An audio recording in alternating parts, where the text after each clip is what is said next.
നമസ്കാരം, വാർത്താ ദിനത്തിലേക്ക് സ്വാഗതം. ആദ്യം നോക്കാം തലക്കെട്ടുകൾ. RLV രാമകൃഷ്ണനെ അധിക്ഷേപിച്ച് നർത്തകി സത്യഭാമ.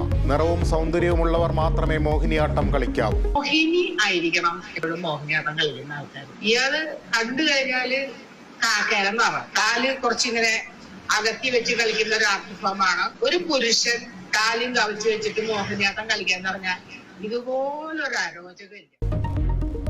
നിയമ നടപടി സ്വീകരിക്കുമെന്ന് രാമകൃഷ്ണൻ. ചാലക്കുടിയിൽ മോഹിനിയാട്ടം അവതരിപ്പിച്ച് രാമകൃഷ്ണന്റെ പ്രതിഷേധം.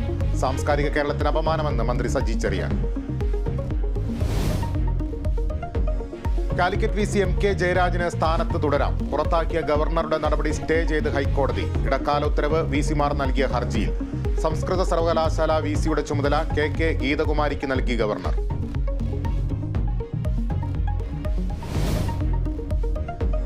ഗുരുതര ക്രമക്കേട് കണ്ടെത്തിയാൽ സഹകരണ സംഘം ഭരണസമിതിയെ സസ്പെൻഡ് ചെയ്യാമെന്ന് ഹൈക്കോടതി. ഒഴിച്ചുകൂടാനാവാത്ത സാഹചര്യങ്ങളിൽ രജിസ്ട്രാർക്ക് അധികാരം പ്രയോഗിക്കാം. സഹകരണ നിയമത്തിൽ വ്യവസ്ഥയില്ലെന്നത് തടസ്സമല്ലെന്നും കോടതി.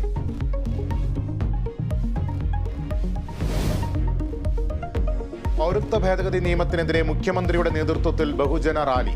ആദ്യ റാലി നാളെ കോഴിക്കോട്. അപകീർത്തി പരാമർശത്തിൽ EP ജയരാജന് VD സതീശന്റെ വക്കീൽ നോട്ടീസ്.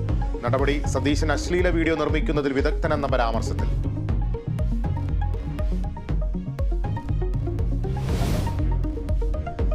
കണ്ണൂർ അടയ്ക്കാത്തോടെ ഇറങ്ങിയ കടുവ പിടിയിൽ. പിടികൂടിയത് മയക്കുവെടിവെച്ച്. കടുവ കൂട്ടിലായത് 2 ആഴ്ചയ്ക്ക് ശേഷം.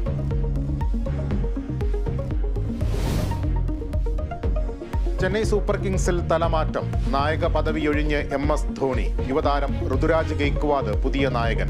IPL 17-ാം സീസണ് നാളെ തുടക്കം.